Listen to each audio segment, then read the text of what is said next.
The auction hall buzzed with noise. Hundreds of aliens from across the galaxy filled the massive room on Station Meridian 7. They came to buy ships, old warships, cargo vessels, exploration crafts. Anything that could still fly through space had value. The holographic displays showed each item, rotating slowly so buyers could see every angle.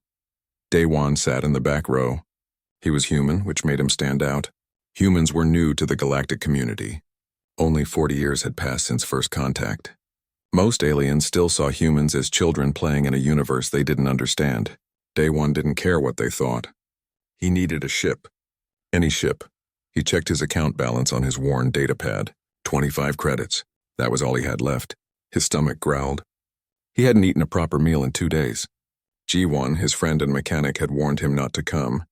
You can't buy anything with 25 credits, she had said. But Daewon came anyway. Hope was free. The auctioneer was a tall alien with blue skin and 4 arms. He spoke through a translator that made his voice sound smooth and professional. Lot 846 sold for 12,000 credits. Congratulations to the Vren buyer. The crowd clapped. A sleek cargo hauler disappeared from the display. And now Lot 847. The auctioneer's voice changed. It lost its enthusiasm. A Talroxy frigate. 200 years old. Approximately 400 meters in length. The hologram showed a dark ship. Its hull was covered in strange patterns that looked like geometric art. The ship seemed dead. No lights, no sign of power. It floated in a distant orbital dock like a corpse. Murmurs spread through the crowd. Daewon leaned forward. He had heard of the Talroxy. Everyone had. They were a mysterious species that vanished nearly 2 centuries ago. Their technology was legendary and completely useless. No one could operate it. As you know, the auctioneer continued, Talroxy vessels use quantum lattice power cores and biological neural interfaces. The Confederation Navy studied this particular ship for 5 years. They concluded it cannot be operated by any known species. The Vren Collective also attempted to activate it. They failed. Someone in the crowd laughed. Others joined in. The auctioneer's face showed embarrassment. The ship is structurally sound. The interior is pristine. It simply cannot be started. We begin bidding at 500 credits. Silence. No hands raised. No voices called out. The auctioneer waited. His 4 arms gestured hopefully. 500 credits for a ship of this size is remarkable. More silence. Someone coughed. Another alien whispered to their neighbor. Daewon watched the hologram rotate. The ship was beautiful in a strange way. Those patterns on the hull seemed to shift when he looked at them closely. Probably just the hologram glitching. 400 credits? The auctioneer's voice cracked slightly. 300? Surely someone wants this for parts alone. A Vren trader in the middle section shouted. The parts are useless too. Talroxy metal doesn't bond with normal welding. You can't even scrap it properly. The crowd laughed again. The auctioneer's blue skin darkened with frustration. 200 credits. 100 credits. 50 credits for a frigate-class vessel. Still nothing. Daewon's heart raced. 50 credits was more than he had, but maybe, just maybe, 25 credits. The auctioneer sounded desperate now. I am authorized to accept any reasonable offer. 25 credits. Daewon's hand shot up before his brain could stop him. I'll take it. The entire hall went quiet. Then everyone turned to look at him. Hundreds of alien eyes focused on the human in the back row. For a moment, nobody moved. Then the laughter started. It began as chuckles and grew into roaring laughter that echoed off the high ceiling. Aliens slapped their knees, tentacles, or whatever they had. Some pointed at Daewon. The Vren trader who had spoken earlier stood up, wiping tears from his multiple eyes. The human bought a paperweight! Oh, this is the best thing I've seen all year. Daewon's face burned hot. He kept his hand raised. The auctioneer looked confused, then relieved, then amused. Sold to the human for 25 credits. Please see the registration desk to complete your purchase. More laughter followed Daewon as he walked down the aisle toward the exit. Aliens made jokes in languages his translator couldn't process, but he understood the tone. They thought he was an idiot. Maybe they were right. At the registration desk, a bored clerk processed the transaction. You understand this ship cannot be operated, correct? You're purchasing it as is with no guarantee of functionality. I understand, Daewon said. And you acknowledge that Talroxy technology is incompatible with all known power sources and control systems? I acknowledge. And you waive all rights to refund or complaint? I do. The clerk stamped the documents with 3 different stamps. Docking Bay 42, you have 30 days to move it or pay storage fees. Good luck. The last part sounded sarcastic. Daewon took his papers and left. His datapad showed 0 credits now. He had nothing. No money for food. No money for rent. Just ownership papers for a ship that didn't work. He found Docking Bay 42 on the station's outer ring. The viewport showed his purchase clearly.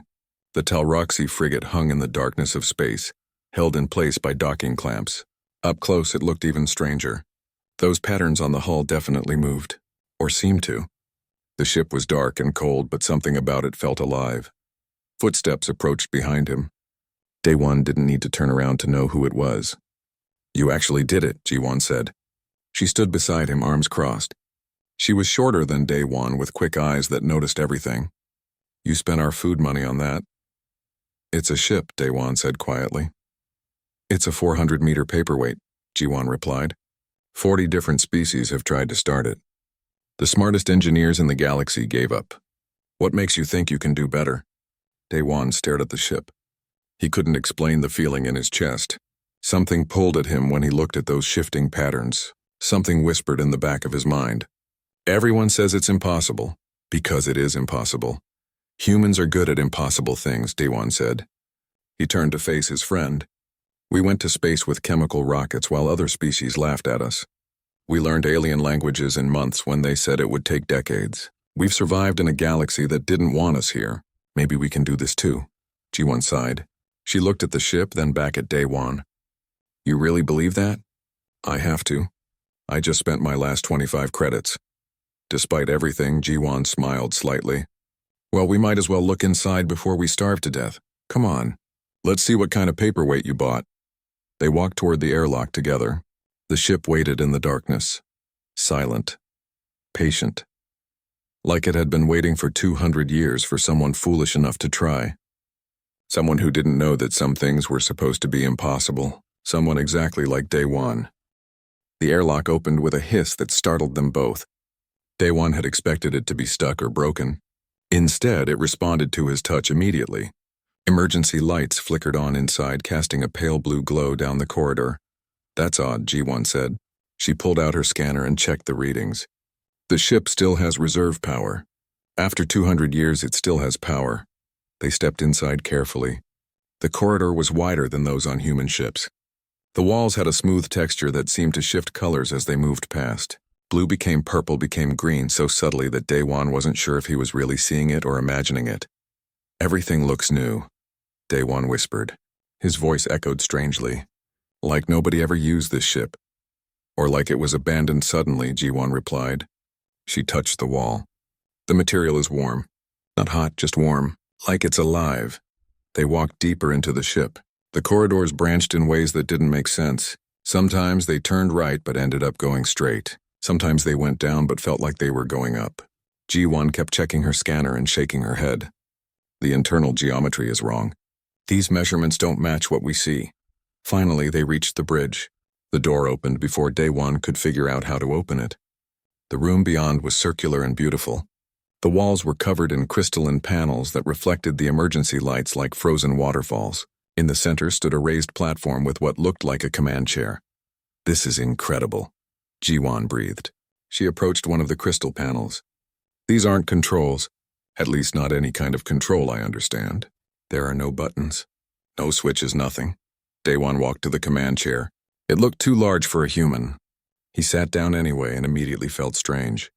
The chair adjusted itself, shrinking and reshaping until it fit him perfectly. Jiwon, the chair just moved. What? She turned and stared. How did you do that? I didn't do anything. I just sat down. Jiwon's scanner beeped rapidly. The ship is reacting to your presence.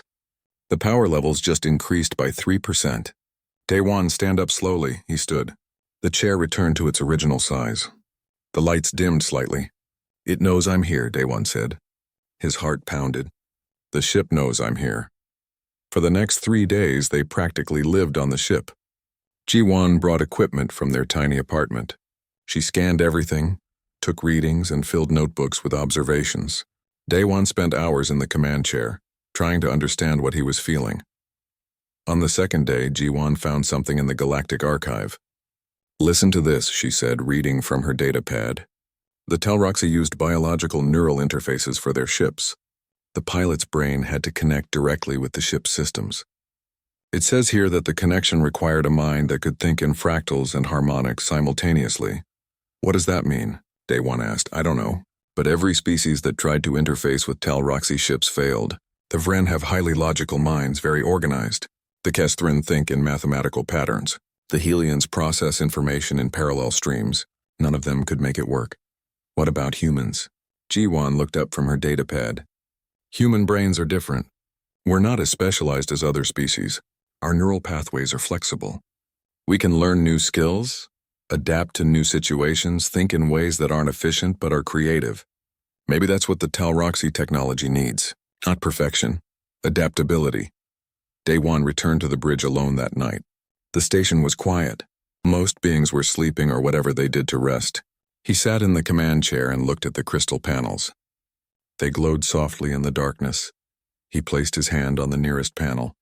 Nothing happened. He tried pressing it, still nothing.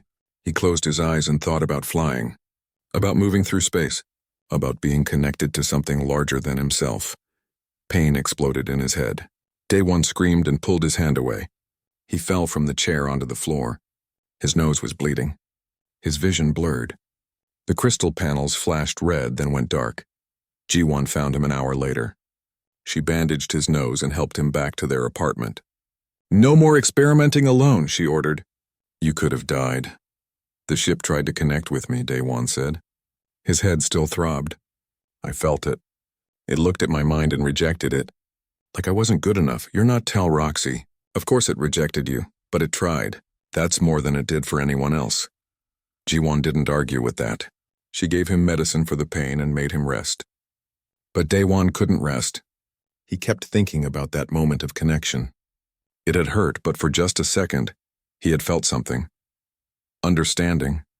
Communication. A presence that wasn't human and wasn't quite artificial intelligence either. The next day, he went back. Ji-Won insisted on coming with monitoring equipment. If your heart stops, I'm pulling you out, she warned. Daewon sat in the command chair. He placed his hand on the crystal panel. This time he didn't try to force anything. He didn't think about flying or controlling the ship. He just let his mind relax. He thought about the patterns on the hull, the way the corridors curved, the warmth of the walls.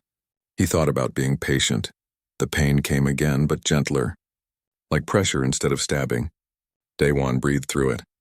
The crystal panel grew warm under his palm. Colors swirled inside it. He felt something in his mind. Not thoughts exactly. More like emotions, curiosity, loneliness, hope. Daewon, your brain activity is off the charts, Ji-Won said. Her voice sounded far away. Should I stop this? No, Daewon whispered. Wait, the pressure in his head increased. He saw images that weren't memories.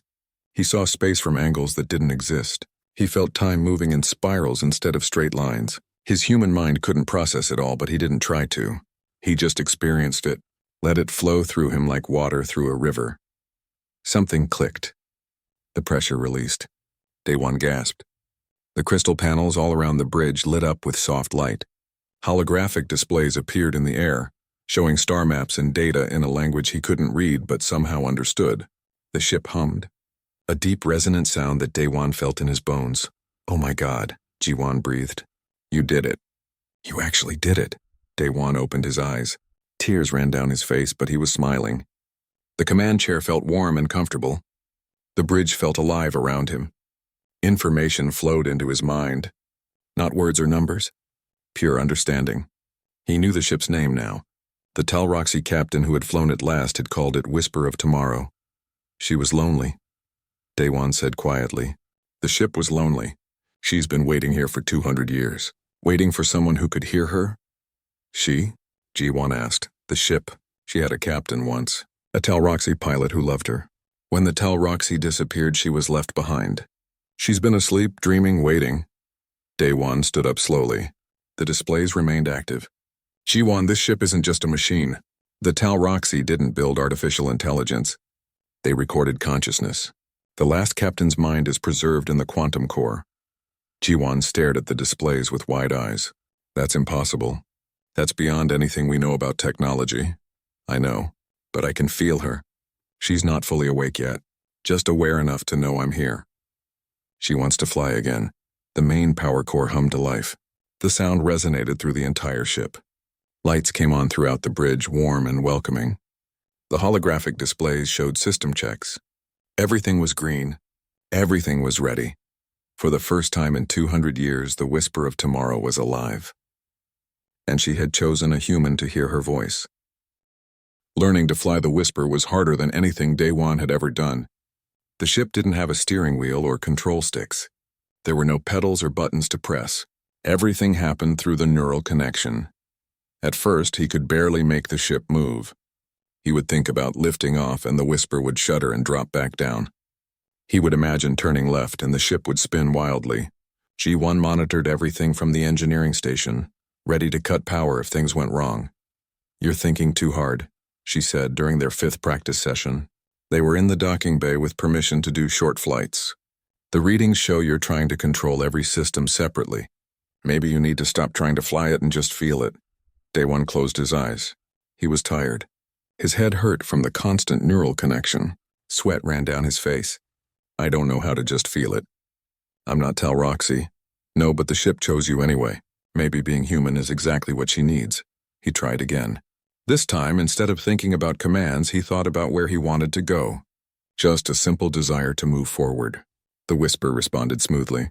She lifted off the docking platform and glided forward like she was swimming through water. Daewon felt her joy through the connection. She wanted to move. She needed to move, that's it, G1 shouted. "Whatever you're doing, keep doing it." They flew around the docking bay. Slow at first, then faster. Daewon learned to feel the ship's momentum, her weight, her balance. It was like learning to walk again, but with a 400-meter body made of metal and crystal. News of the ship's activation spread quickly through the station. Within days, everyone knew that a human had successfully started a Tal Roxy vessel. Scientists wanted to study it. Military officers wanted to examine it. News reporters wanted interviews. Daewon refused them all. He and G1 kept practicing. 2 weeks after the first connection, Daewon decided they were ready for a real test. A small colony in the outer reach needed medical supplies. The trip normally took 3 days using the standard jump gates. Daewon filed the flight plan and paid the departure fee with money G1 had earned fixing other people's ships. "Are you sure about this?" G1 asked as they prepared to launch. "We've only done practice flights in the docking bay." "The Whisper knows what to do," Daewon said. He sat in the command chair and placed both hands on the crystal panels. "I trust her." They launched from Station Meridian 7 on a Tuesday morning. The Whisper moved through the busy space traffic with grace. Other ships had to use thrusters and navigation computers. The Whisper flowed like she was dancing. Daewon barely had to think. He felt where other ships were, felt the gravitational currents, felt the fabric of space itself. Once they were clear of the station, G1 programmed the jump gate coordinates. "Ready when you are." But Daewon felt something else. A pull, a suggestion from the ship. There was another way. A faster way, a path that wasn't on any map. "What if we don't use the jump gates?" he said. G1 looked up from her console. "What do you mean?" "That's the only way to reach the outer reach in a reasonable time. The Whisper is showing me something. A different route. Through space that's between normal space. That's impossible. Only theoretical physics talks about dimensional spaces and no ship can travel through them. The gravitational forces would tear us apart." Daewon closed his eyes and focused on what the ship was showing him. He saw reality as thin fabric. The Whisper could phase slightly out of the normal universe, like sliding between the threads of a cloth. In that space, distance worked differently. Time worked differently. "Do you trust me?" he asked. G1 was quiet for a long moment. Then she strapped herself into her seat. "I trust you, but if we die, I'm going to be very angry." Daewon smiled. He opened himself fully to the connection with the Whisper. The ship responded eagerly. The hull began to shimmer with those strange geometric patterns. Colors that didn't have names in any language swirled across the metal. The stars outside the viewport started to look different, like they were stretching and compressing at the same time. Then they phased. Daewon felt the moment when they slipped between dimensions. Reality folded around them. The Whisper existed in normal space and somewhere else simultaneously. The journey should have been terrifying, but it felt natural. Safe. The ship had done this thousands of times before. Ji-won stared at her instruments. This doesn't make sense. According to the sensors, we're moving through a region of space that has Class 7 anomaly readings. We should be dead. But we're fine. Better than fine. We're accelerating faster than any jump gate could move us. Time passed strangely in the between space. It felt like minutes, but might have been hours. Daewon couldn't tell. He just held the connection and let the whisper guide them. The ship knew where they were going. She had traveled these hidden paths long ago with her original captain. When they phased back into normal space, the Outer Reach colony was directly ahead of them. Ji-won checked the chronometer and gasped. 6 hours. We made a 3-day journey in 6 hours. The colony administrator was a Vren official named Krell. He met them at the landing pad with confusion written all over his face. You filed a flight plan from Station Meridian 7 this morning. That's impossible. You couldn't have arrived this quickly even using military jump gates. We took a different route, Daewon said simply. He and Ji-won unloaded the medical supplies while Krell examined the whisper with obvious disbelief. This is a Talroxy ship, Krell said. How are you flying a Talroxy ship? They don't work. Everyone knows they don't work. This one works fine, Ji-won replied cheerfully. Krell pulled up his datapad and checked the ship's log. His face changed as he read. You traveled through an anomaly field. A Class 7 field. No ship can survive that kind of gravitational stress. This ship can, Daewon said. The Talroxy built them for exactly that purpose. Word spread fast. By the time they returned to Station Meridian 7, half the galaxy seemed to know about their journey. The station's communication channels filled with requests. Companies wanted to hire them. Scientists wanted to study the ship. Governments wanted meetings. Daewon ignored most of it. He and Ji-won started accepting simple cargo runs and delivery contracts. Each job taught him something new about the Whisper. The ship could detect asteroids before sensors saw them. She could navigate through debris fields that would destroy normal vessels. She could appear and disappear from tracking systems by phasing partially out of normal space. They rescued a damaged freighter that was drifting near a black hole. The gravitational pull should have trapped them both. But the Whisper rode the gravity currents like waves.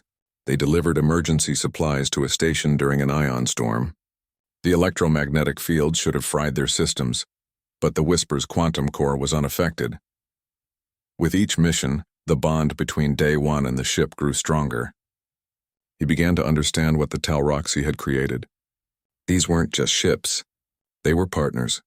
Extensions of their pilots. The Talroxy had looked at space travel and asked a different question than other species. Not how do we build faster engines, but how do we become one with our vessels?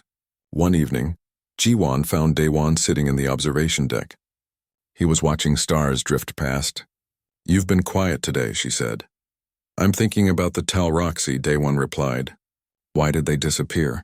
The Whisper won't show me, or can't show me, but I feel sadness when I ask. Deep sadness. Maybe some questions don't have good answers. Maybe. But we brought their ship back to life. The Whisper is flying again. That has to mean something. Ji-won sat beside him. It means a human spent 25 credits on a ship everyone said was worthless. It means you were too stubborn to give up. It means sometimes the impossible just needs someone crazy enough to try. Daewon smiled. Outside, the Whisper's hull glowed with those shifting patterns. The ship was happy. After 2 centuries of silence and loneliness, she was home again. And her home was wherever her human pilot took her. The summons came 3 months after Daewon's first successful flight. An official message from the Vren Collective requested his presence for a business meeting. The language was polite, but something about it made Daewon uneasy. You don't have to go, Ji-won said. She was working on the ship's secondary systems. They have no authority over you.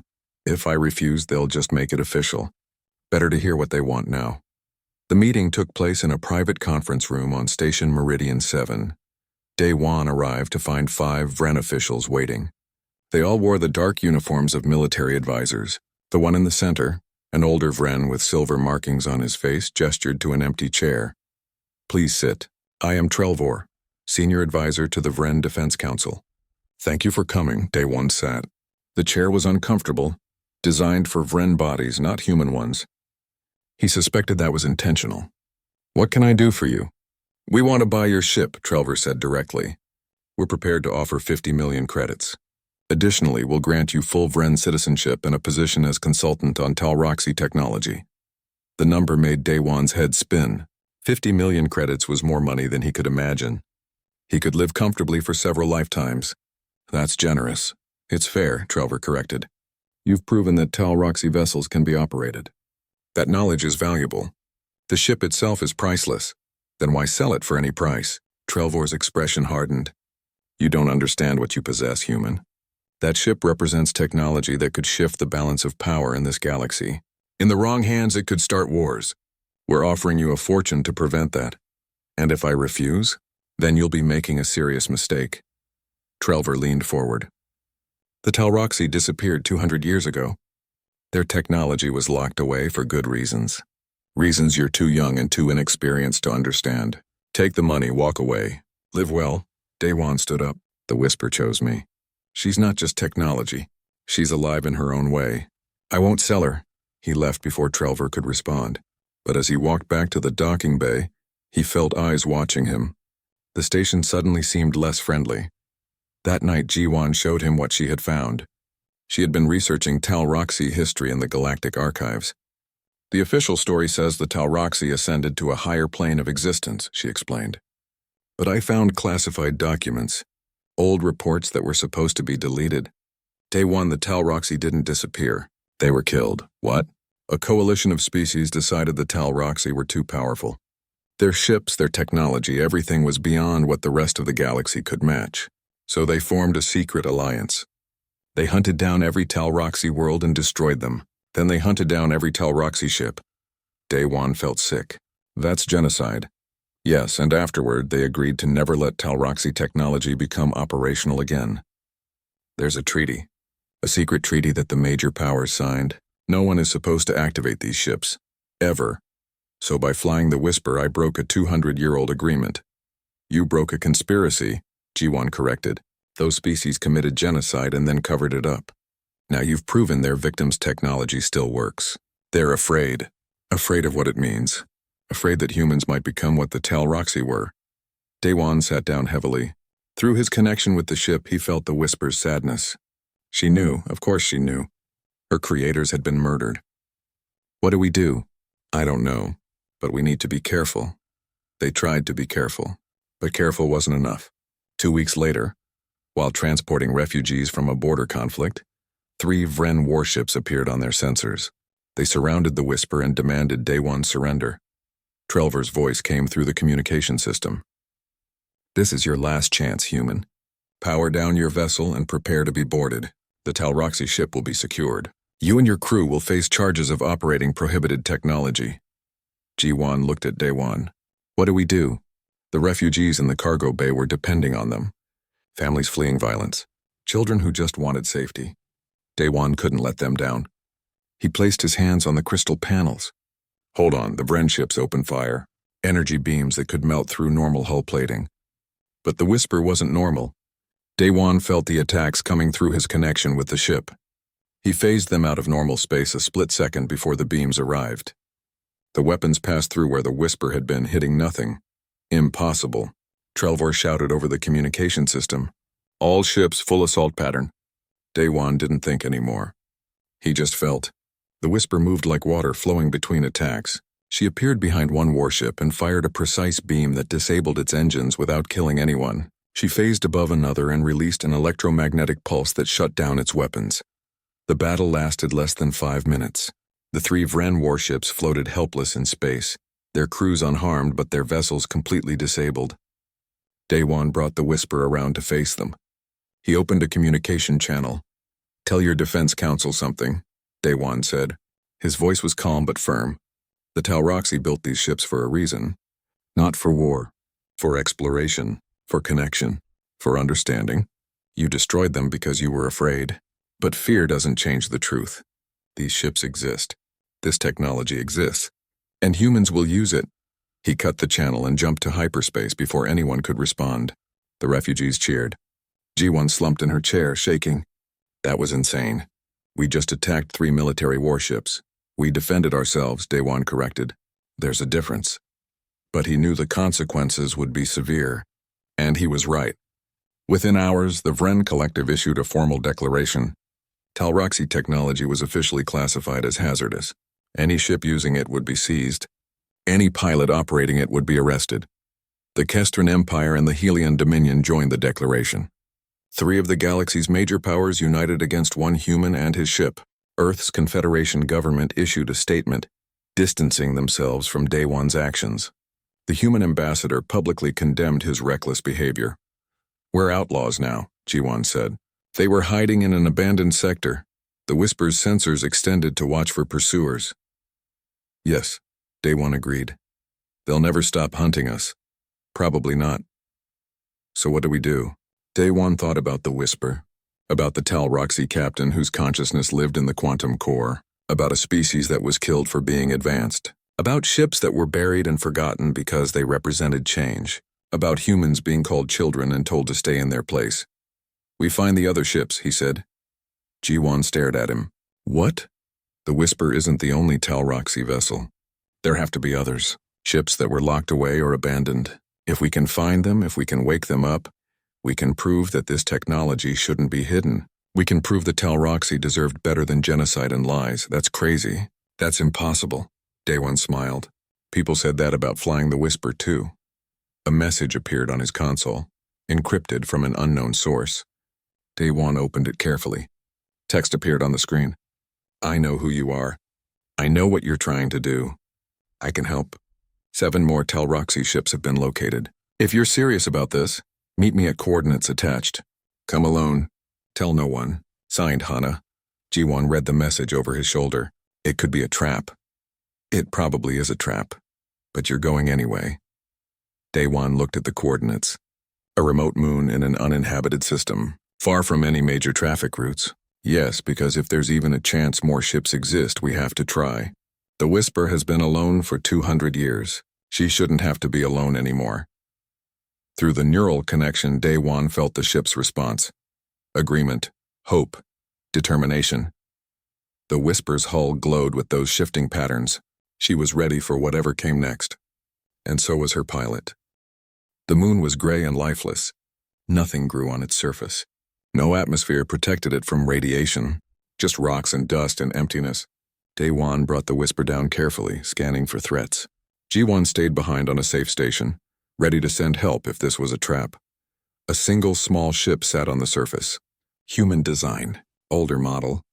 As Daewon landed nearby, a figure in an environment suit emerged and waved. He grabbed his own suit and went out to meet them. The figure removed her helmet once they were both inside the Whisper's airlock. She was human, about 40 years old with sharp eyes and gray streaks in her dark hair. I'm Hana. I work for Confederation Naval Intelligence. Or I did until I decided helping you was more important than my career. Why would you risk that? Daewon asked. Because I've spent 15 years studying classified files about the Talroxy. I know what really happened to them. I know about the genocide and the cover-up. I know about the treaty that keeps their technology locked away. Hana pulled out a datapad. And I know where 7 more ships are hidden. She showed him the list. 1 ship buried under ice on a frozen moon. Another inside a derelict space station. A 3rd locked in a military research facility. 4 more scattered across forgotten corners of the galaxy. These are all that remain. Every other Talroxy ship was destroyed. Can they still function? If you can wake yours, you can wake them. But you'll need help. You'll need pilots. Hana looked at him seriously. Not every human can bond with Talroxy ships. I've been researching it. The neural connection requires a specific type of brain flexibility. Most people can't do it. But some can. I've been quietly identifying candidates. Over the next 6 months, Daewon and Hana formed a team. They found Taiho, a former military pilot who had been discharged for questioning orders. They recruited Yuna, a scientist who specialized in xenoarchaeology. They brought in Bora, a young engineer who had been rejected from every major corporation for being too creative. One by one, they located the hidden Talroxy ships.